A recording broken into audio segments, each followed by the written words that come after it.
On the Move host, Donna Yeager, met with Winson Chen, who had a very active life with school, sports, travel, and jobs, up until an explosive car accident that caused more than 5 painful years of surgeries from 4th-degree burns.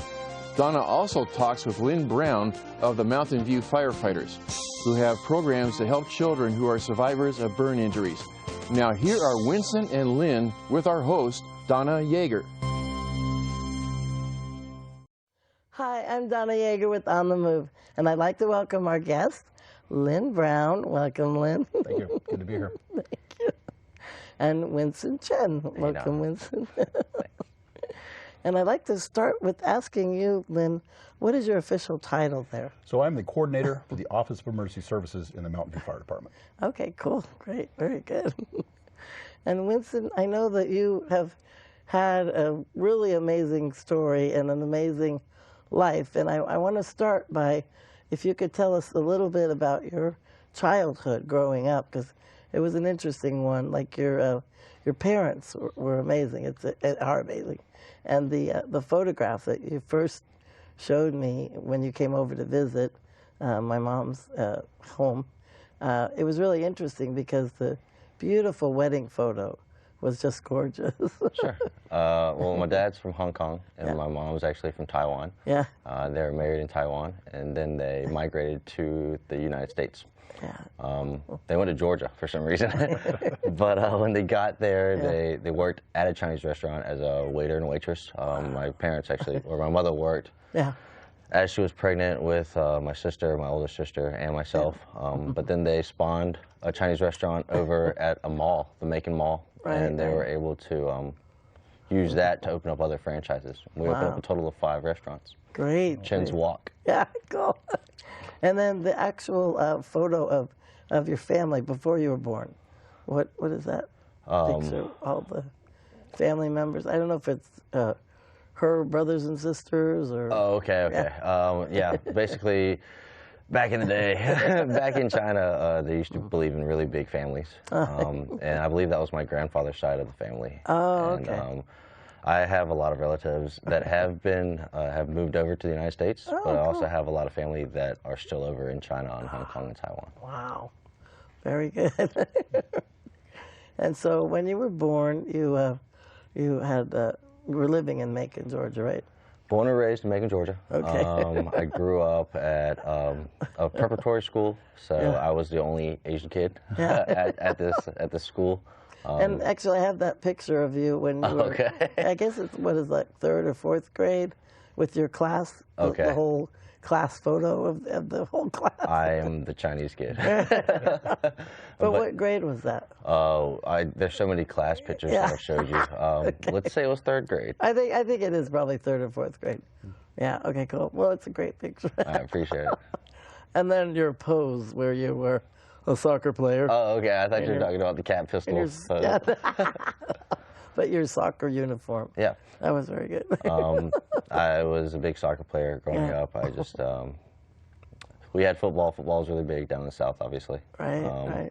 But I kind of took a firmer liking to soccer. Yeah.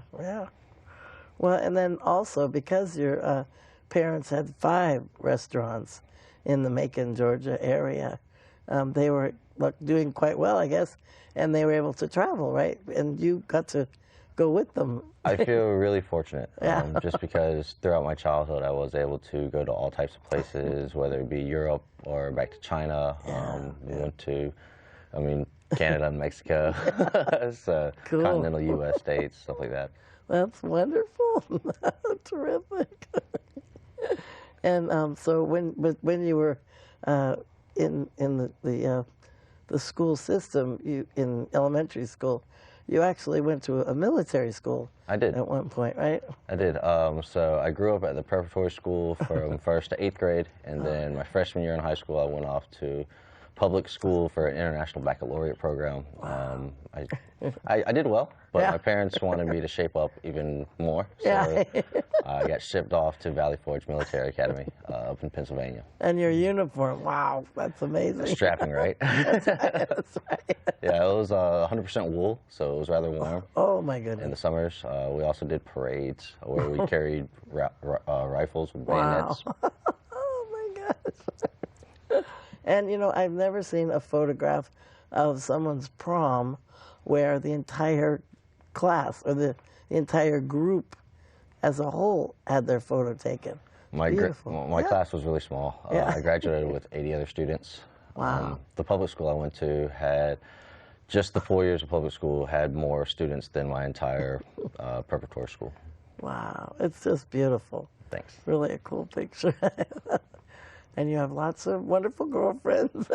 Friend girls. Yeah, girls. Oh, they're friends, okay. But lots Friends of that are beautiful girls. Very pretty pictures. They're really wonderful.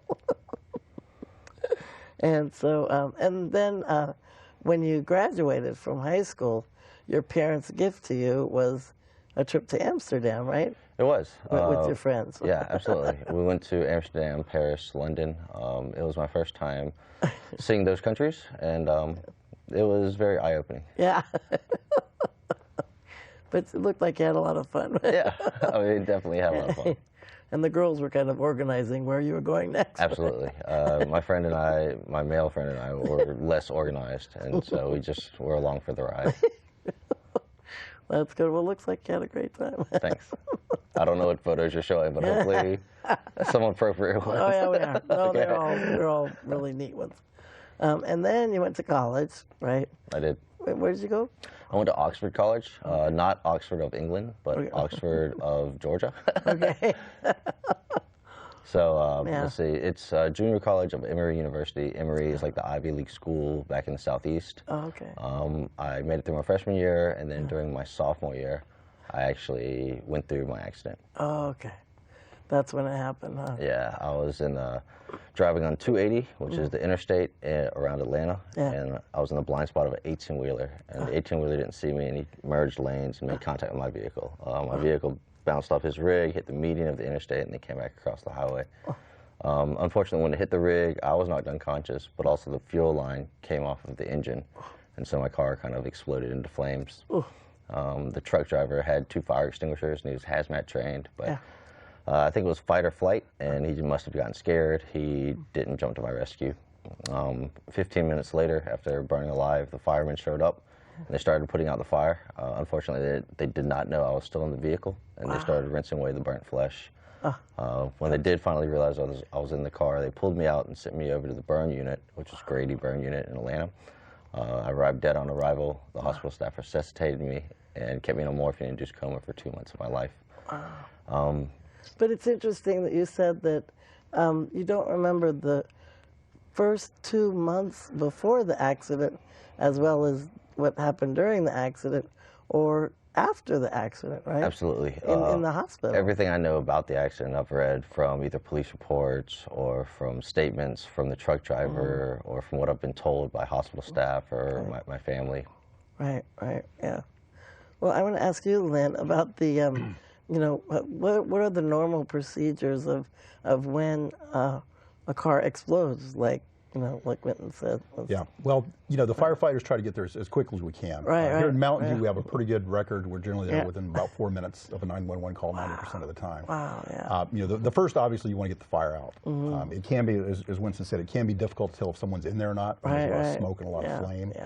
First, they'll try to extinguish it and then evacuate the person from it. They may have to use the jaws of life, the hearse tool, to actually cut the frame, pull it apart, and then being careful with the person because you know, you are somewhat damaged at that point. So being as careful as we can to get them out. And here in Santa Clara County, anyone that has burns goes to the burn unit down at Valley Medical in San Jose. Oh, okay. Well, that's good. So they have specialists there. Yes. Yeah. They provide, you know, specialized burn care. Right. Well, and you know, I wanted I like to educate people as far as things on the show. And so I think it's really wonderful that you told me this situation, that while you were in the hospital, they bandaged your face across your eyes and across your mouth, and you weren't able to speak very much towards the early part, but you could hear everything going on, even though you were in the coma, and even once you came out of the coma, when you knew what was happening around you, you wished that the doctors and the nurses would have told you what was happening, what was going on, instead of them just doing their procedures and, because it would have really helped you to know, okay, you're gonna, if the doctor said, well, we're gonna, put some bandages on you, and then we're gonna clean them and, clean the wounds, I mean, it would have been really helpful if they could have kind of walked you through it, even if you, weren't able to tell them that you knew what they were saying. At least if they could have, said it a little earlier, that would have made you feel better, knowing what was happening, Well, morphine is a hell of a drug. So, Yeah. So I can't guarantee that I was lucid the whole time. Right. And things definitely were neither here nor there. Right. Yeah. But I did sense that people were around me. I could hear certain things. Right. Depending on my dosage or how much they had me on. And I think a little more explanation or just care throughout the process would have set me more at ease, because at that point in time, my brain was already playing tricks on me, and I was very scared and in a lot of pain. And so maybe if they had taken a little more time to explain what was happening, I can't guarantee that I would have comprehended all of it. Right. But maybe the little bits and pieces that I got, I would have known that I was in good care and safe hands. Yeah. And maybe I wouldn't have been as afraid. Right, exactly. But then again, maybe I would have just been as afraid. It's difficult to say. You never know. Yeah, right. Thanks. Exactly. And it was wonderful that your friends were able to visit you, right, in the hospital, when even before you came out of the coma, they were there with you and, sitting at your bedside and talking with you, and that's wonderful. And your dad was there, really. He was amazing as far as photographing everything, step by step, how after the accident, how it happened. So it's amazing, it really is. Absolutely. After a traumatic event, you really find out who your real friends are, and who are just kind of people that tag along or acquaintances. Right. I know my father, he took photos of me every day, even though the hospital staff told him not to take the photos. He told them that if my son is to survive through this accident, he needs to see how far he's come. Right. He needs like a document proof type of deal. And I'm really happy he did, because I've come a long way. It's amazing. Yeah, really. Fantastic. And we're so thankful, really. Me too. It's wonderful. Me too. Exactly. And the fact that you're, as a result of what has happened, you're giving back. You're, visiting with other people who've been in burn situations, and you're kind of like a peer counselor to them. Absolutely. Yeah. I find it really important, because I am in a unique situation that I've gone through different experience, and now because I've lived through it, and I believe I'm handling it somewhat well. So really well. I appreciate it. So I like to try to help others or be a mentor. I volunteer at a young camp, a burn camp for children. Yep. I spent some time in China where I taught English to migrant kids. Wow. And took care of some mentally challenged adults at a welfare facility.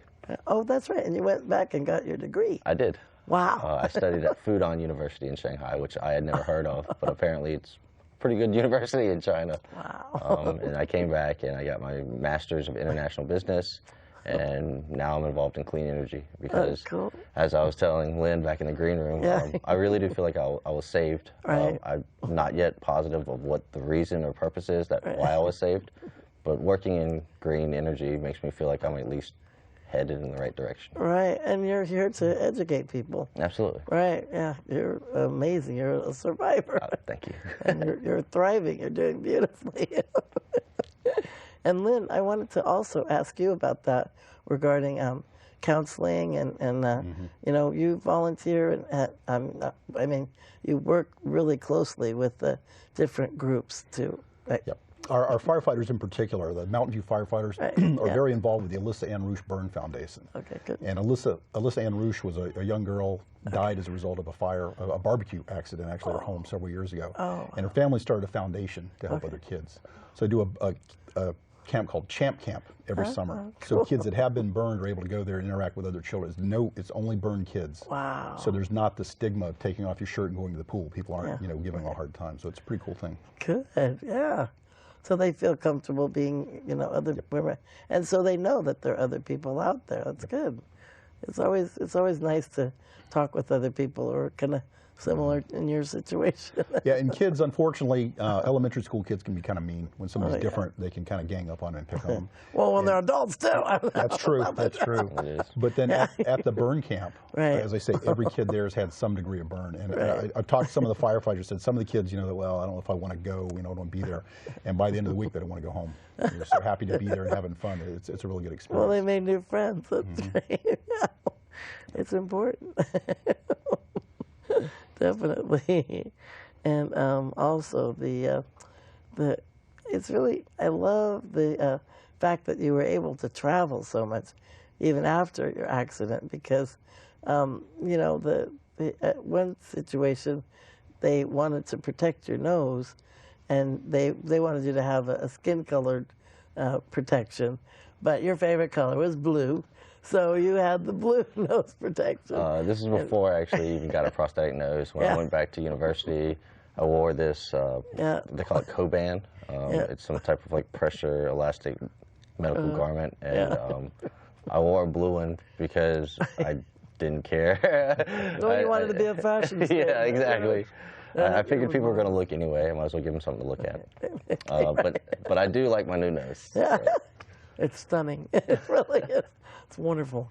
And you have a funny story, not yet, but I mean, but I mean how the fact that, you know, the first time you received the nose, it was from a gentleman who asked you. Well, tell us the story. The first prosthesis I ever got, the gentleman, what I call prosthodontist, I don't know if that's the actual word, but that's what I called him. He asked me what I wanted my nose to look like, and I told him I wanted the most normal looking nose possible. And so him taking my words very literally, he gave me a nose molded after his nose, because what's more normal than your own nose? Unfortunately, that gentleman was a heavier set. He was a Jewish man, and his nose did not fit Asian burn survivor. So it was a little different at first. But I got used to it, and then that was one of 5 noses, and this is the most recent one. I don't know if you guys wanted to zoom in on this. It was made for me by a VA doctor up in the city. They screwed these screws directly into my skull. And then there's these clips on the inside of my prosthesis that clip right back on there. Voila. Perfect. Yeah, so I feel really fortunate. I feel fortunate because I was born or burned in a time where there are a lot more medical advances. Had I been burned 30 years ago, they would have been using pig skin for my skin grafts. And so medicine has come very far, and it continues to progress, and I'm excited to see what the future may hold. And if I could add just a little bit to that, Winston was very lucky. Most people that die from fires don't die from burns. It's from smoke inhalation. So the fact you're in the car for a while and didn't actually breathe the smoke or get the superheated gases was, you know. Absolutely. It's lucky or unlucky. Had I been conscious, maybe I could have gotten out of the vehicle. But had I been conscious but trapped by the seatbelt, maybe I would have suffocated on the fumes. Maybe I would have felt the burn for 15 minutes.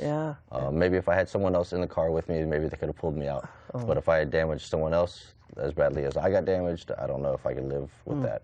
So the situation is unfortunate. I wouldn't wish a burn on anybody. But I feel like out of the unlucky, I really am lucky. I have friends and family. I have a support network. I have modern medicine. So exactly. I did lose one hand, but I kept one hand. Right. I lost this ear and my nose and this eye, but I hear and smell and see. I'm mobile and I have That's great that you can my smell. mental cognition. Absolutely. Yeah. Really? So, because I know about 4 people that completely lost their sense of smell. do they still have their nose? No. Oh, they, okay. No. But I mean, it you know, it's an important sense that, that we're very thankful to have. You know? It's easy to take for granted. Because, I mean, if you can smell, you don't wake up and you thank God that you can smell, or that you have 2 hands, or that you have 2 eyes. Right. Things that we have every day, it's very hard to really appreciate. But then when you lose something, you realize how important it really was. Yeah, exactly, right. And I have another really neat picture of when your mom and your family came to visit you after the hospital visit. And, I mean, after you were out of the hospital. Okay. And that's a wonderful picture, too. Was that when I was back at the home? I think your sister was in the picture, too. Was I in medical garments, the pressure garment? No, you were out of the hospital. Oh, okay. You were in, you know, civilian regular clothing. I was in the coma for 2 months, which was crazy because the dream sequence, it felt so real. I was doing daily activities. I was meeting people. I was hanging out with friends. Wow. It's just, and all of that was a figment of my imagination. It was just what my mind perceived under the morphine, and the seeds of suggestion planted by what I heard or felt. But yeah, I made it through that phase, and I'm just trying to make the most of life because we're still here. So yeah, that's great. That's really good. And we have another. Well, I actually wanted to ask you about the camp. If you know what the website is. Sure. So Champ Camp, you can read about it at the Alyssa Ann Roosh Burn Foundation website. So it's aarbf.org. Oh, okay. And the Mountain View firefighters, as I mentioned, they support it very strongly. We have a pancake breakfast every year, raise money for them. I love pancakes. And everybody likes pancakes, right? And their website, so the Mountain View firefighters has a website for the Random Acts of Kindness. Okay. So it's www.mffrandomacts.org. Oh, cool. And you can see there are links, and there's links where you can donate to the Burn Foundation as well. Good. So That's good. They do great work. I feel very strongly about them. All right. And the camp also, there's more information. Correct. If you go to the website, they have information about the camp, how you can enroll if you have a child that's been burned, and it's at no charge to the family. It's absolutely free. They pay for transportation, lodging, meals, everything. So it's a really good opportunity. Well, we wouldn't survive without our wonderful volunteers here at the show. So are there volunteers that are needed for like your pancake breakfast? Oh yeah, we're always happy to have volunteers. Oh, good. And they can contact me at the Mountain View Fire Department. Okay, great. Very good. That's great. That's always helpful, you know. And I really like the photograph of you, Winson, when you were at Reno. That was cool. Yeah. I feel fortunate because I am burned, but I still get to go out there and I try to snowboard. I think I retired from snowboarding this year, though. I think I'm gonna try skiing. But I'm out there and I'm still enjoying life. I get to hit the casinos. I'm not a very good gambler, but it's fun to play around. And the fact that my family is very supportive and they hang out with me, and I feel blessed. That's right. Fantastic. And you had a tattoo on your right shoulder that unfortunately didn't survive the fire, but I have a photograph of that. Okay. Of the phoenix. Okay. Which is pretty amazing that you put that on there, because it's the phoenix is rising from the ashes, and it's just a beautiful tattoo on your right shoulder. And, when I was in military school, I actually went AWOL, and I got a cracked Superman symbol with the words "Only the strong survive," symbolizing that if the man of steel could die, what were my chances of survival? And after my accident, it got burnt off and grafted over. So in its place, I got a phoenix tattooed. So a phoenix is a mythological creature that, as it gets older, bursts into flames, and then from the ashes rises a newborn phoenix. And I feel like this is my second opportunity. I'm rising from the ashes. That's cool. Yeah, that's great. And you're helping a lot of people. Whenever you talk with families or or children, and Yeah, or even adults that are in it can make a big difference to kids just to know someone else's, you know, the same thing happened to them, and here's somebody that grew up and turned out okay. So it's a good thing. Wonderful. I would like to testify about the camps. At the camps of these burn children never forget that they're burned. Right. But the fact that it's not the main emphasis on their mind when they're with peers that are also in their similar situations. Right. And they're just normal kids. As Lynn said, that they run, they jump, they swim, they play. And it's really powerful. I enjoy it. Yeah. And I'm sure if anybody gets the opportunity, they would also enjoy it. Yeah. Well, that's wonderful. Well, before I forget, I want to talk about your, tell us the story of the tattoo across your back. Oh, okay. So in the place of the cracked Superman, I got the Phoenix rising from the ashes. But because I did survive, I had the cracked Superman, I had it pieced back together into one piece, and I have the words "Only the strong survive" tattooed across my shoulders, just to symbolize that, you know, I was hurt and I did make it back. Yeah. And I would like to plug Batman vs. Superman. I just saw that over the Easter weekend, and I heard it was awesome. It was pretty good. The critics did not think it was good, but I personally thought it was pretty good. So if you get a chance. Right. Cool. Very good. Batman Superman. And tell us one more time, Lynn, what that website is. The website for the Alyssa Ann Roosh Burn Foundation is aarbf.org. Okay. It has all the information, how you contribute, how you can sign up, and how you can make a difference in kids' lives. Okay, and then the Mountain View one. And the Mountain View Firefighters, it's mffrandomacts.org. Okay, thank you. Lynn, thank you so much for joining us. And Winson, thank you so much for joining us. Thanks. And thank you so very much for joining us. Until next time, I'm Donna Yeager with On the Move. Have a wonderful day. If you see us in your businesses or see us on TV, don't be surprised, because you'll see us there again and again. Because we're showing our abilities and building self-esteem. We're going places that we've never been. Hey, we're on the move to make this world a better place. We're on the move, we're striking out to set the pace. We all can choose to make a difference. Our time is overdue. We collect our dreams, take them on the move. We're on the move to make this world a better place.